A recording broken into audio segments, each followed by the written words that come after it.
외계에서 지구에 침입한 이 빛나는 비행체는 미국의 수도 워싱턴 DC 한 공원에 천천히 착륙을 합니다. 상황이 급한 대로 급한 정부는 빠른 대처를 하는데요. 경찰과 군대는 서둘러 현장으로 순찰차와 탱크를 급파합니다.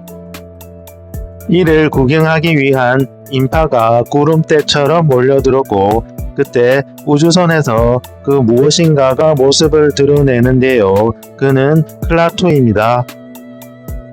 선의로 평화롭게 지구를 방문했다는 외계인 클라투가 지구인들을 위해 준비한 선물을 꺼내고 건네려는 순간 그 모습에 위험을 느낀 군인 한 명이 총을 쏘게 되고 총을 맞고 쓰러지는 클라투인데요. 이때 거대한 로봇이 등장하는데 그의 이름은 고트입니다.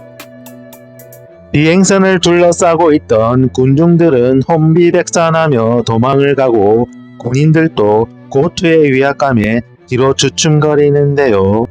쓰러져 고통스러워하는 클라투를 본 고트는 곧바로 눈이 뒤집히기 시작하는데요. 주인을 보호하려는 듯 지구인들의 무기를 레이저를 발사해 군인들이 들고 있는 소총들을 녹여버리더니 다시 눈에서 레이저가 발사되고 몸집이 커다란 탱크를 한순간에 녹여버립니다.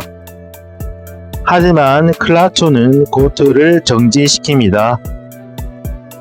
병원에 입원한 클라투는 대통령 보좌관에게 범인을 키워가는 지구인들의 폭력성과 위협을 막기 위해 모든 나라의 대표들과 만나고 싶다는 제안을 하지만 거절을 당하자 병원을 탈출하는 클라투입니다.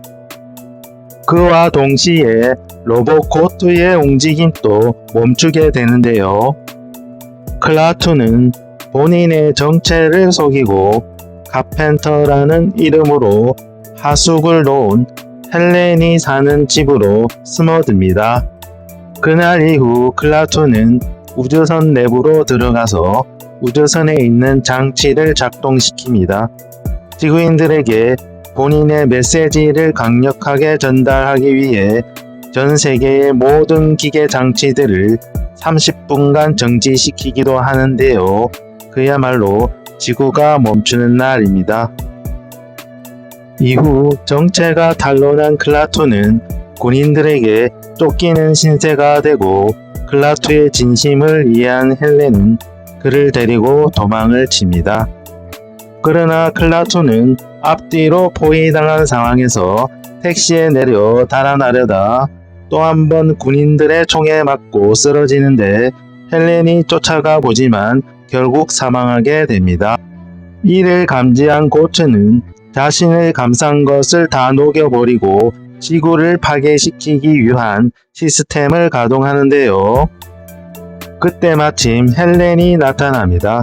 자신을 없애려는 위협을 감수하고 클라투가 사망하기 전에 부탁한 고트를 잠재울 주문을 외쳐 저지하는 데 성공합니다. 이후 고트는 클라투의 시체가 있는 장소로 찾아가는데요. 그곳에서 고트는 바로 건물의 벽을 부시고 그의 시체를 우주선 내부로 데려옵니다.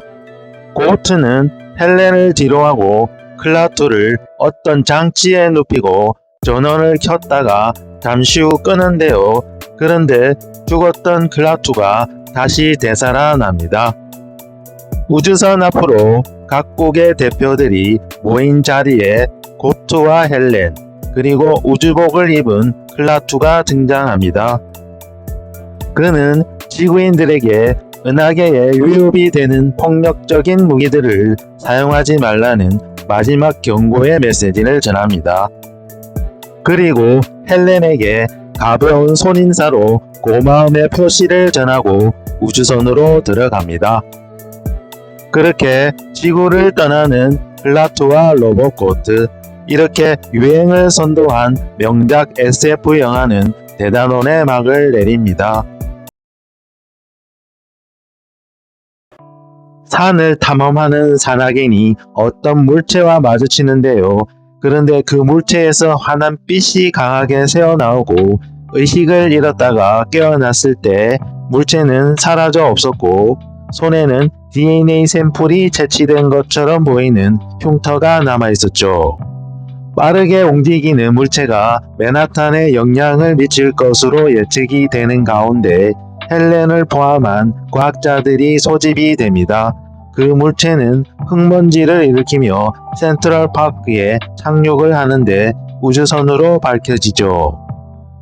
경찰과 중무장한 미군 병력들, 스와팀과 무장 헬기까지 총동원해서 우주선을 완전히 포위해버립니다.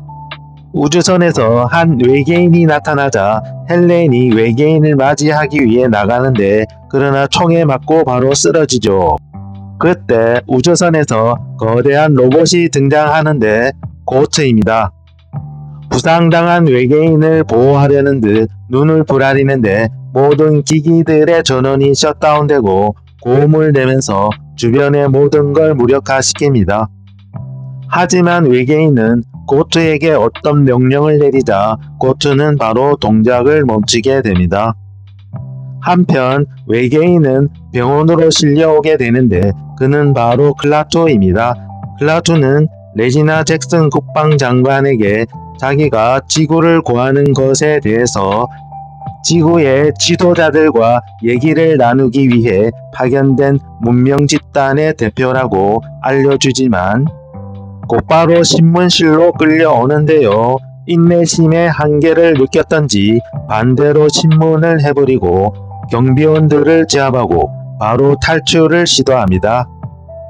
이후 클라투는 헬렌과 그녀의 의붓 아들 제이콥과 함께 동행을 합니다.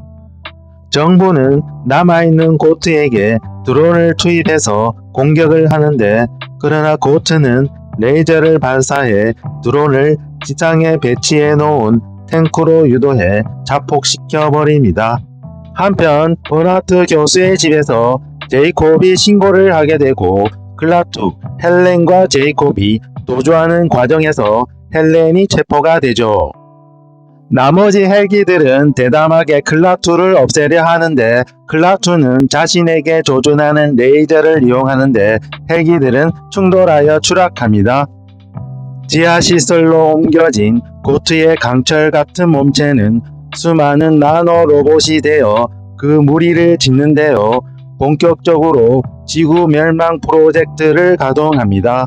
결국 지하시설을 집어삼키고 지상으로 모습을 드러냅니다. 군대는 이젠 나노 로봇 무리들과 싸워야 하는데 중화 무기들로 총 공세에 나서 보지만 나노 로봇 무리들은 퍼붓는 포탄 세례에 오히려 그 숫자가 점점 더 늘어나면서 기갑 부대들을 접쳐버립니다.